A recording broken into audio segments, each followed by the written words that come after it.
Welcome to the Manx Theatre Podcast. Come on to the theatre. Hello, and welcome back to episode 73 of the Manx Theatre Podcast with me, Neil Callin. Thank you to everyone who's listened to our previous episodes. If you're brand new to the podcast, welcome along and thanks for joining us. In this podcast, we like to try and keep you up to date with what's going on in theatre on the Isle of Man, chatting to the cast and creatives of upcoming shows to find out a little bit more about the shows and the people behind them, and also what our Manx born and bred performers are doing further afield. Coming up in this week's episode. In a bonus edition, and a second episode in 1 week, I'm joined by Helen McKenna to talk about her new audio drama, Echoes of Shadows, which is due to be launched next week. I'm also joined by a few members of the production team for the Manx Operatic Society's production of Legally Blonde, which holds its auditions next weekend. You can still listen to all of our previous episodes through all the usual podcast outlets and at manxradio.com/podcasts. If you're enjoying the podcasts, whilst you're there, make sure to give us a like, a 5-star review, and click subscribe or follow or whatever it is you need to do to make sure that you never miss an episode. Giving the podcast a review also helps to make it more available for other people to find. In this week's earlier episode, I forgot to mention that Joe Locke is back on stage in the West End in Samuel D. Hunter's Clarkston. Joe plays Fragile Jake, newly relocated from affluent Connecticut to the backwoods town of Clarkston, and starting work as a Costco night shift shelf stocker, a job to which he is eminently ill-suited. Jake is on the run from himself. He's being diagnosed with neurodegenerative Huntington's disease, which will prematurely end his life. Clarkston plays at the Trafalgar Theatre until the 22nd of November. Well, there's lots going on at the moment, so make sure you keep up to date with what's going on between episodes by following Manx Theatre Podcast on both Facebook and Instagram. As it's a jam-packed episode, and it's only been 3 days since the last, let's dive straight in with my chat with Helen McKenna and find out all about her new audio drama podcast, Echoes of Shadows. You're listening to the Manx Theatre Podcast. Okay, I'm joined now on the podcast by Helen McKenna, who was just about to publish a brand new audio drama called Echoes of Shadows. Helen, welcome along to the podcast. Thank you very much. So Helen, this is a new audio drama that you've written yourself. Yes. Funded by an Arts Council grant. Mm-hmm. So this was, about December last year? Yeah, so I put the application in December and received the funding in March. So just before Christmas, I found out that it was approved and was very gobsmacked because I never thought it would actually happen. So I was happy about that. Fantastic. So Echoes of Shadows, it's got a bit of a sort of a kind of feel to it. So tell us what it's all about. Yeah, so it focuses on two ladies in their 30s, Connie and Fia, which is an Irish name. And they used to be quite good friends a decade ago earlier. So they've not seen each other for quite a long time. And in that time, Connie is a journalist. Right. Have to mention it's a fictional island. Right. Get that in now. A fictional radio station Connie works at as a journalist. And she's kind of having a little bit of an identity crisis. Mm-hmm. She's been there for a long time. It's all she has ever known.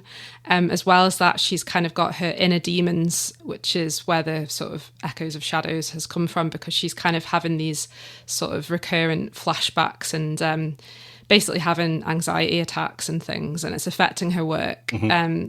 And then Fia is a recovering drug addict. So probably worth mentioning at the start as well, the audio drama is raising awareness for victim support, Isle of Man Food Bank and Motivate Isle of Man. Fabulous. So basically this story intertwines a lot of themes with trauma, assault, drug addiction, but it's not all doom and gloom. It's the aim of it is to raise awareness for the charities, but there is hope and elements of light at the end of the tunnel sort of thing. So I myself have spoken to all of these charities throughout my journalistic career. I've worked at Free FM, Isle of Man Newspapers, Granada Reports, and through my time there I would often speak to individuals who had been through a lot themselves, and I think I've always had that element of trying to help other people. Yeah. So similar to Connie, she cares a lot about people herself and the stories that she writes.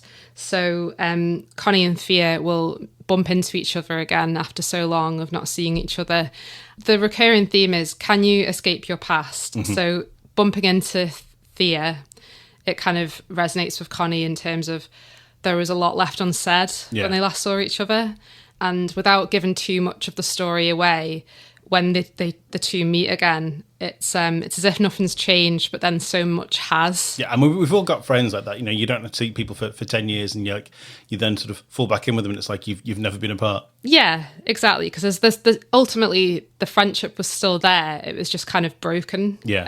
And Lisa Kreisky, who plays Connie, I had to kind of, in terms of the character and especially with Grania, Grania Jochen, who plays Fia, because they both have like difficulties with their mental health and anxiety and the reasons behind, like Connie drinks a lot, and Thea is taking drugs.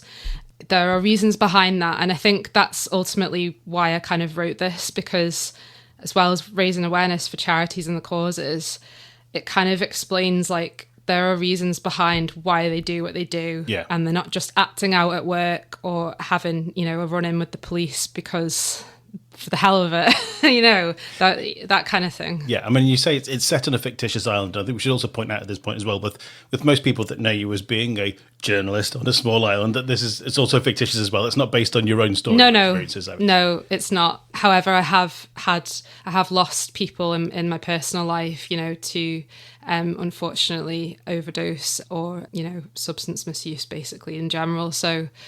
Yeah, drawing upon those experiences then for the story, drawing on it, but not writing about them, if that makes sense. Yeah. So being influences rather than direct sort of. That's it. This is what happened. Yeah, that's how we're going to perform. Yeah. Okay. Yeah. So we've got a cast of about 12 or 15. Yeah. So not all of the characters are like yourself, for instance. You thank you very much, by the way, for taking part. You are kind of like recurring characters, like not just one character. Some people will play like a couple of different characters. Yeah. So the cast have been really great, and from the start I was really happy with how it's all gone recording wise, and just jumping on board, really. It's been a really different experience for me as well, because this is the first time that I've done a radio play like this as well. And you're so used to rehearsing plays and musicals, and you sort of work everything through from start to finish. And this, we're going, right, your lines were these ones, we'll just do those lines, and then you're free to go, and then we'll slot them all together in the edit afterwards. So it's an interesting process that way, because you don't have to do everything with everyone there at the same time. You can all sort of slot it all together. Exactly. Yeah, it's been great for me as well, because I've never done it before.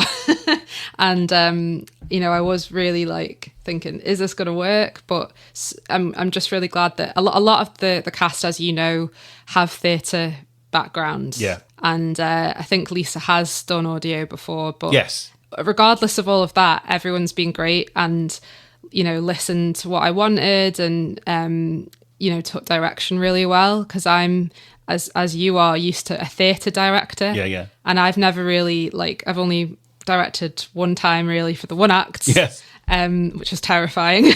So to direct an audio drama, I was like, ooh, is this going to go well? But anyway, it's been really fun and I've enjoyed it.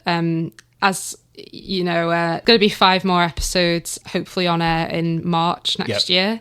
So I've got to kind of take away what I've learned from this experience recording the last 5, which has not just been one straight set. Much like in theatre, you usually rehearse for a set sort of time period, whereas with this, it was like I had like bits to tweak with episodes, and you guys were really great in terms of, some of you would all be available on one day and I could just get the episode done, whereas others would come in as and when. Or Ollie Sykes, for instance, who plays Joe, he was actually at uni. Right. Thankfully, he does a journalism course, so he had access to a microphone. Yes. And could send bits in that I needed. But he was back in the summer, so he did episode 5 this July. So yeah, it's been really interesting to kind of hear how it all. I mean, James, who's Milestone Media, probably hasn't enjoyed piecing it all together. But that's why it's taken a few months to put to get to this point. Well, the majority of the cast have all been busy with other shows as well. Of course. So, Lisa and Grania and a few others, they've been involved with Calendar Girls, and myself and a couple of others, we've been involved with Little Shop of Horrors. Yes. So trying to find time when we weren't in rehearsals was probably tricky for a while anyway. Yeah, I mean, honestly, I was really grateful. And, Rachel Braidwood is the Deputy High Bailiff, so Yes. I was very appreciative of her free time. And you've also got Peter Wicks as well, who is a professional voiceover artist. He is, yes. Audio plays and computer games and all sorts of things. Yeah, so he's our fabulous DJ in the background of quite a few scenes in the radio station. We'll look forward to hearing that. And he's done quite a few voice effects that I needed. And he's also a newsreader in the play. So, yeah, he's great. And he had some great advice as well about, just random things like dead air or, that kind of stuff that you don't really think about. You think about just the actual sound effects. As you can imagine, there's a lot to think about with that. And especially like when you're sort of, they're in the kind of the newsroom office, so you've got a general sort of course, bustle and hustle going on. There'll be phones going off. There's the actual radio that's live in the background playing over speakers in the room, and probably a TV in the corner that's got the BBC News on, and the news bulletin music that Lisa has in the very first bit. Like, I had to think about absolutely everything, but it's been really interesting and fun and a good experience so far. Anyway, as we started to record, did you then sort of go, oh yeah, I didn't really think that. Sort of people have, once they've sort of taken it on and owned it, you're thinking like, oh yeah, that's a bit. Lisa's playing that a little bit different, how I thought, and have you then sort of gone back and sort of tweaked the script a little bit? Yeah, definitely. As I've gone along, even like when it comes to editing, like when we've listened back and all the audio, the dialogue is done, I've gone, actually that bit doesn't sound right. That bit I need to cut out. Like that bit doesn't work. Like, and as you just said, like, any actors, would make me think, oh, okay, yeah, actually they've said it that way and that works. Yeah Fantastic. So we're starting off on the 9th of October. There is a preview event at the Chamber of Commerce's. It's the launch pad. The launch pad, yes. So I think it's the building that used to be known as Hillary House on the end of Finch Road, just on the corner by Prospect Hill. So that's there on the 9th of October. Yes, so that's 7 till 8 p.m. It's a free event. You can register online via the Eventbrite link, which will be available.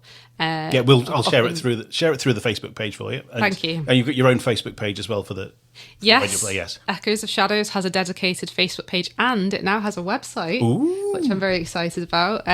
So that's where the episodes will be hosted. Yeah, but also they will be available on Apple Podcasts and Spotify. Excellent. That's the important question, is where can we listen to them? But that's Apple Podcasts and Spotify, but also through the website as well. Yes, it'll be there too. Fantastic.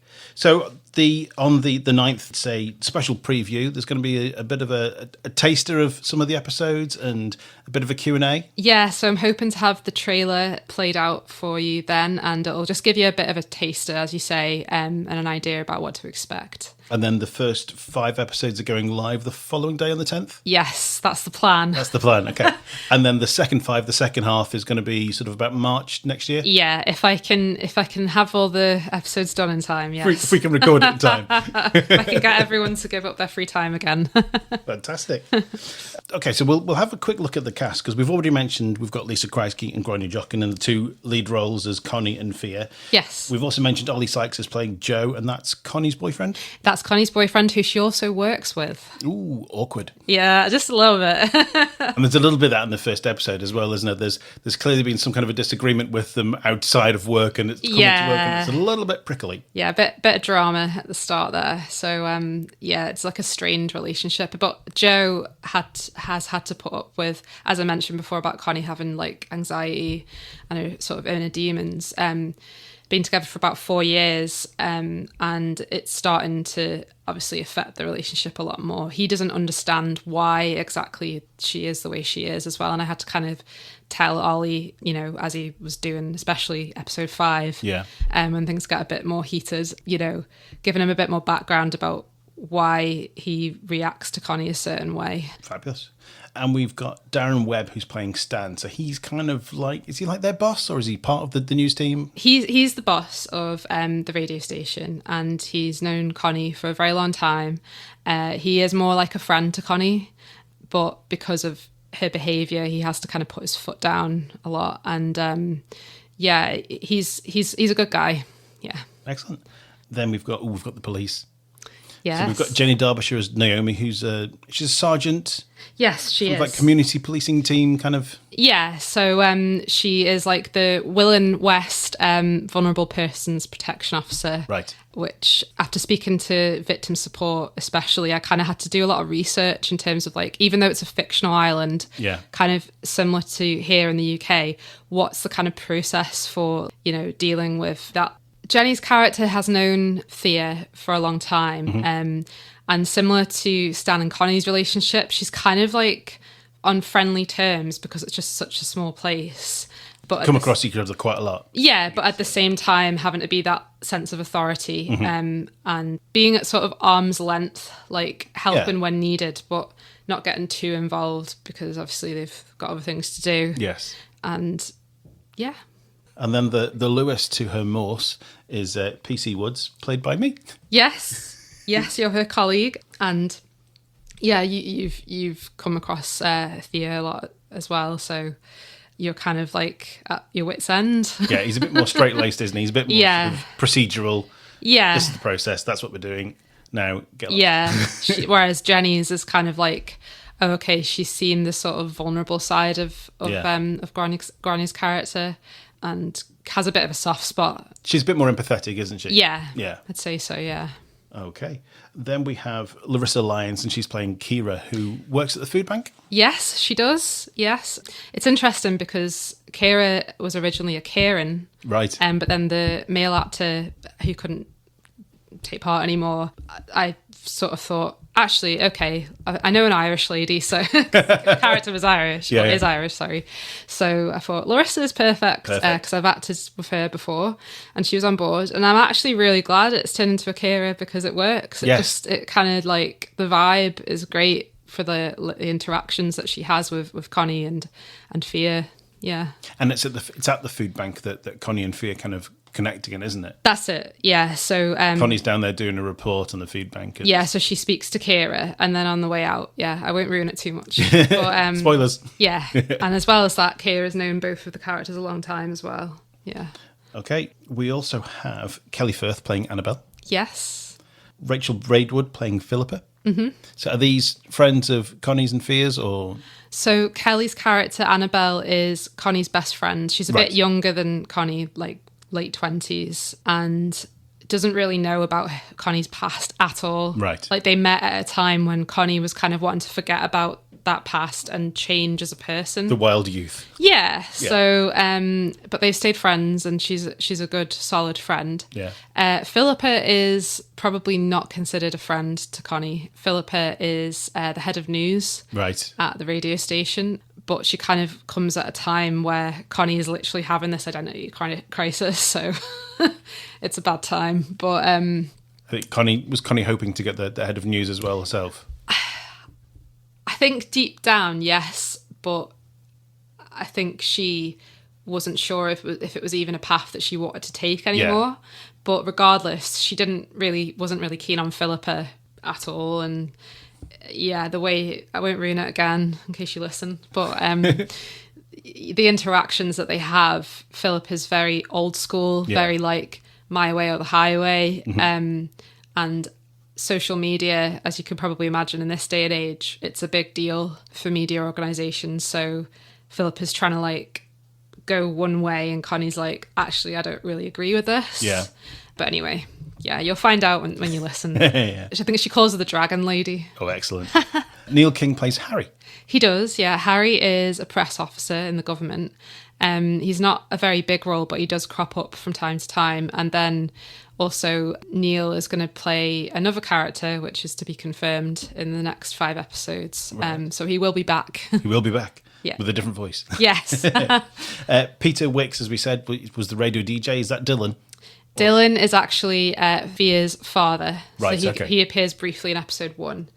And then, yeah, he is the radio DJ in the kind of background of the radio station. So as you can imagine, the ambient sort of noise that you'd need there, you kind of will hear his voice. And he's also, he plays a newsreader and a few other sort of sound effects that I needed. He was great.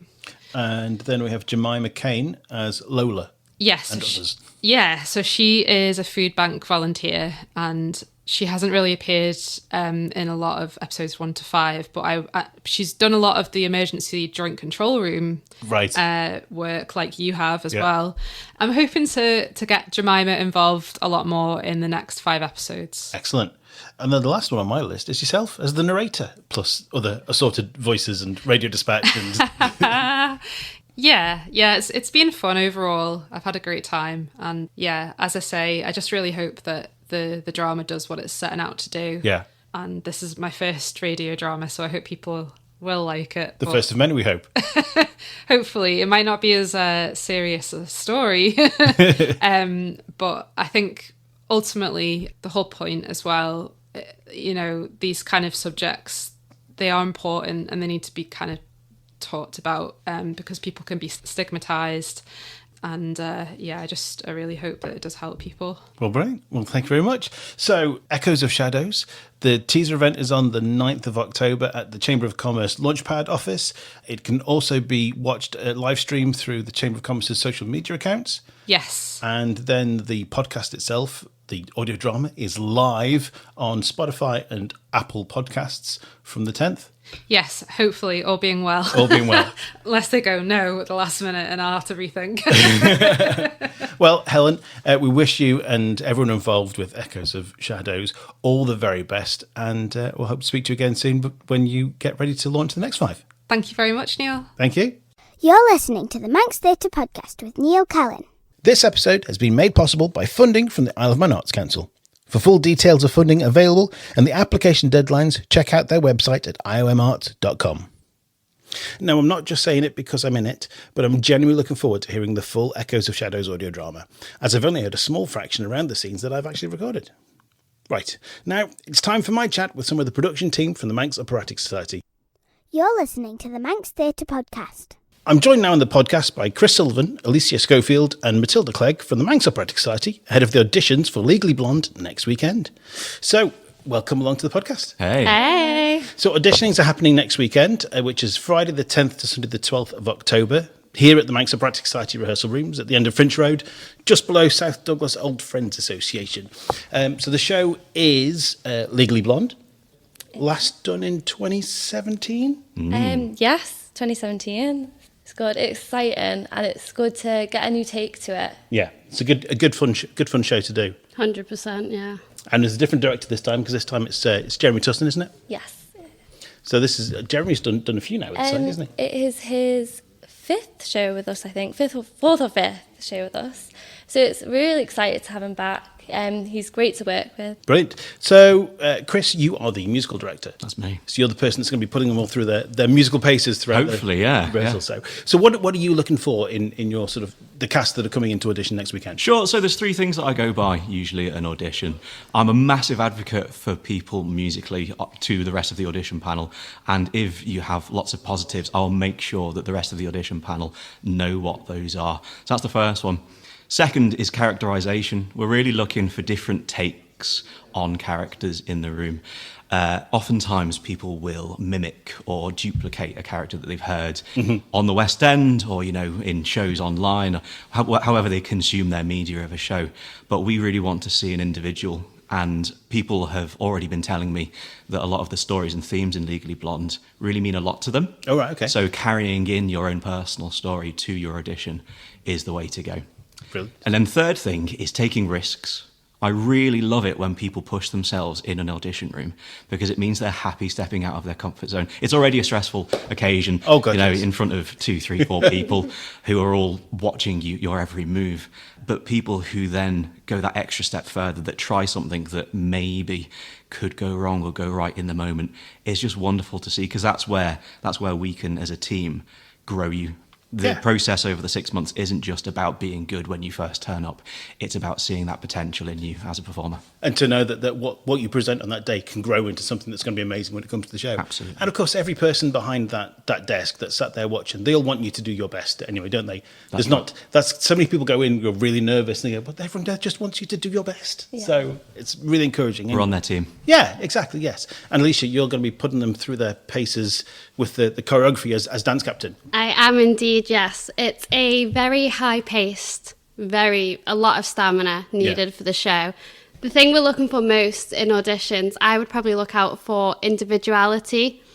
A lot of your personality needs to shine through with your dancing. Confidence and pretty much everything Chris said. Took the words pretty much straight out my mouth there. Characterisation, all things. And you're looking for some strong dancers as well? Yes, strong dancers. It's a high-energy show. Okay. And also there's some slight restrictions on who can audition for the show as well. Everyone's got to be out of mandatory full-time education. Yes. Sixth form is okay, but so year 12 and up. So I guess some of the bits of the storyline are a little bit mature. Yeah. It's set at a university college. Yes. So we're just looking for someone like a bit more mature, probably with their voice and their dancing. Yes, because obviously it's set in a university. You're not going to have 14-year-olds walking around a university, are you? So I guess we need to look at the important dates for when people are considering about whether they can audition or not. And that's actually the dates of the show, because if they're not around for the dates of the show, there's no point auditioning. So the show itself is the Saturday the 9th of May through to the 16th of May, which is also the following Saturday. And there are blocking weeks from the first week of November, January, February and March. Then there's a second one that's a couple of weeks later in March, and then the middle of April, and then it's May and you're into the show. That's right. Yeah. Which doesn't seem like that far away. I know. It goes so quick, but it's so worth it when you get on the stage. And I don't know, it's just being on stage is so good. And you're working with people for all these months and you get so great connections.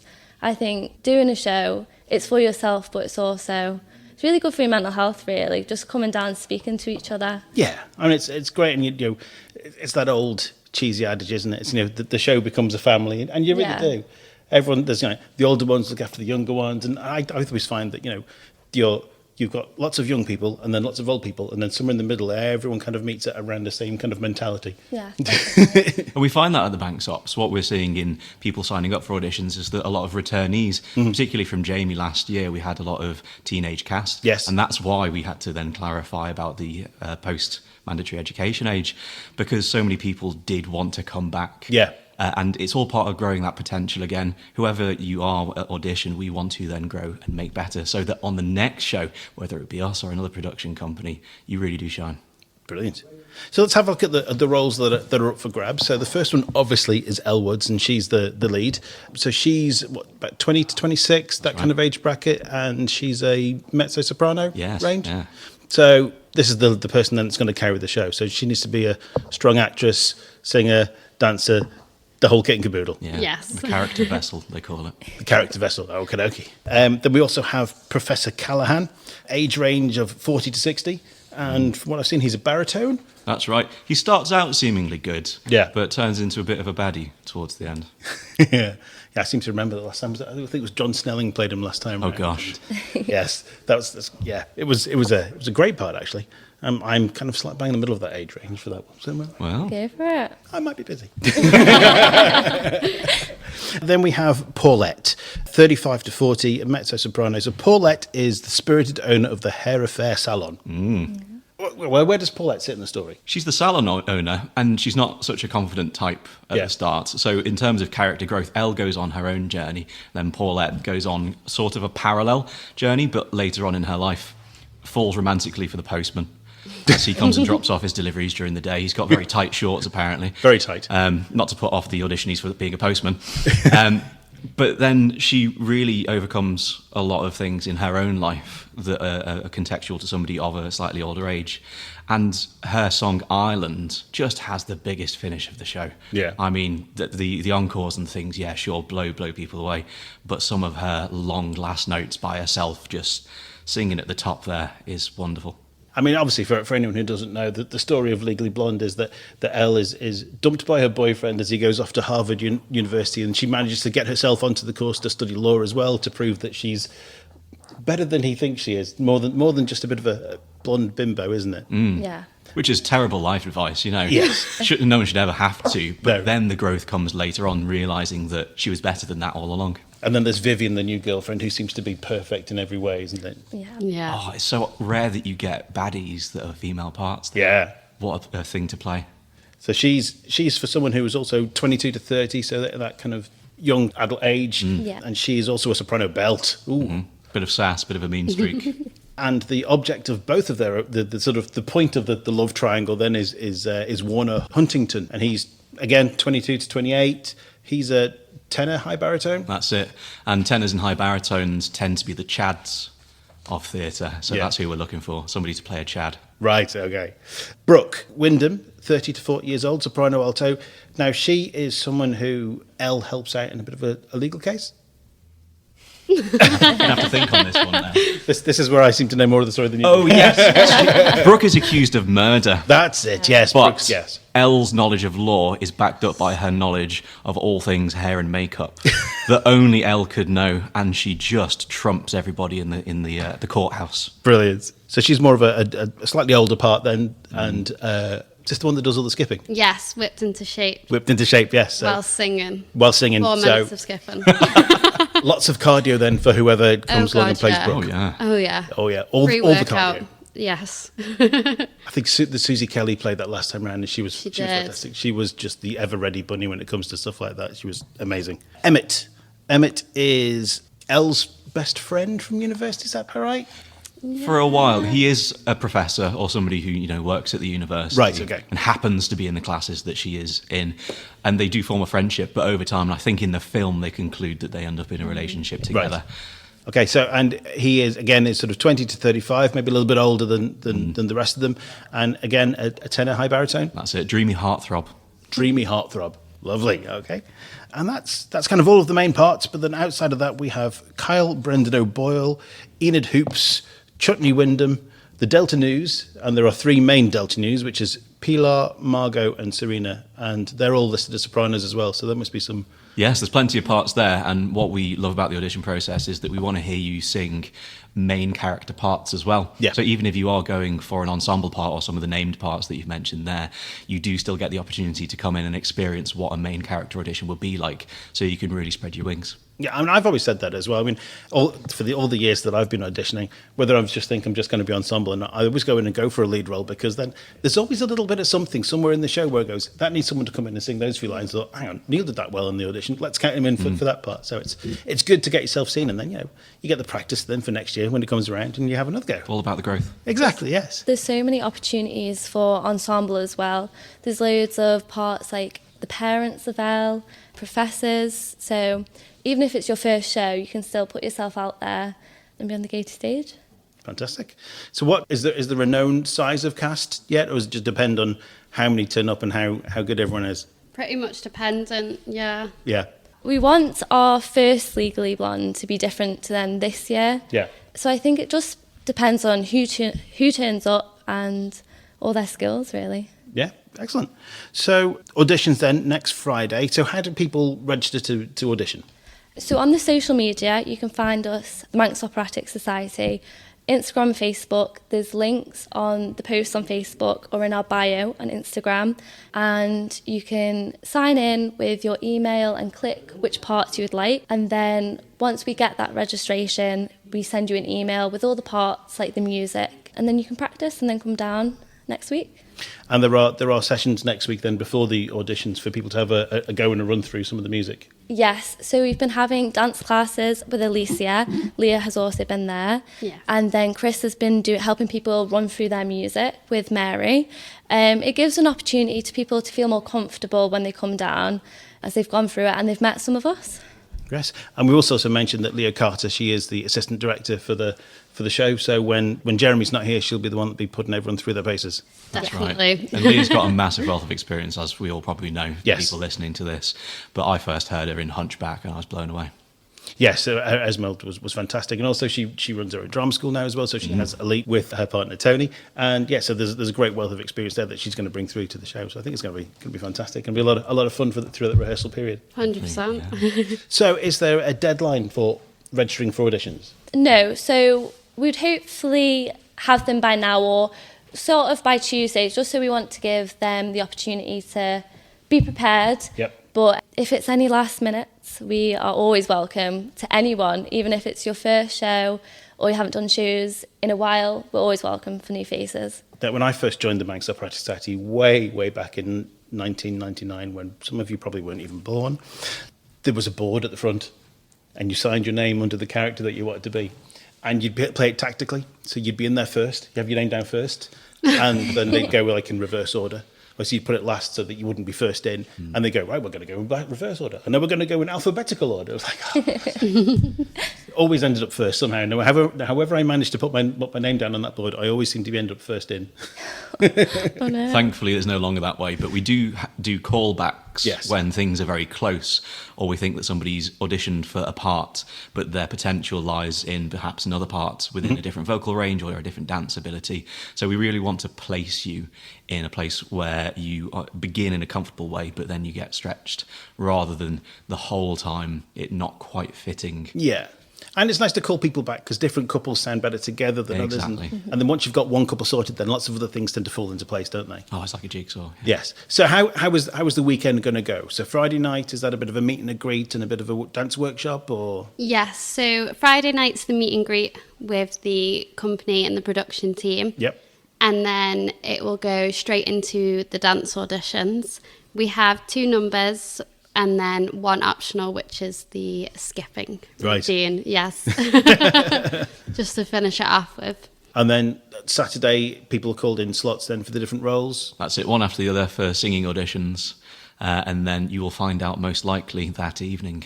The good news. Or callbacks on Sunday, potentially? Callbacks, yeah. Lovely. Sunday. Right. Okay. Well, I think that's kind of us, really, isn't it? So, well, all the very best of luck for everyone auditioning this weekend. And no doubt we'll come back and we'll chat to you again in the run-up to the show and Definitely. chat to your wonderful cast. Thanks for coming down. Thank you. Thank you. Thank you. You're listening to the Manx Theatre Podcast with Neil Callin. Well, with that, we bring episode 73 to a close. And we wish Helen and everyone involved with Echoes of Shadows all the very best with the launch of the audio drama, and to everyone auditioning for Legally Blonde next weekend. Don't forget to check out the Spotify playlist by searching for Manx Theatre Podcast. There's over 120 tracks on there now and over 8.5 hours of show tunes to satisfy your musical theatre needs. If you have any events that you'd like me to talk about or promote on a future episode, you can contact me through the social media accounts or by email to manxtheatrepodcast@gmail.com. Now, I must say, I only check the email about once a week. So if you've emailed me and I haven't replied, drop me a message through the social media accounts and I'll pick that up there quicker. Well, all that remains now is to say thanks for listening, and I hope you join me again next time. I've been Neil Callin, and you've been listening to the Manx Theatre Podcast.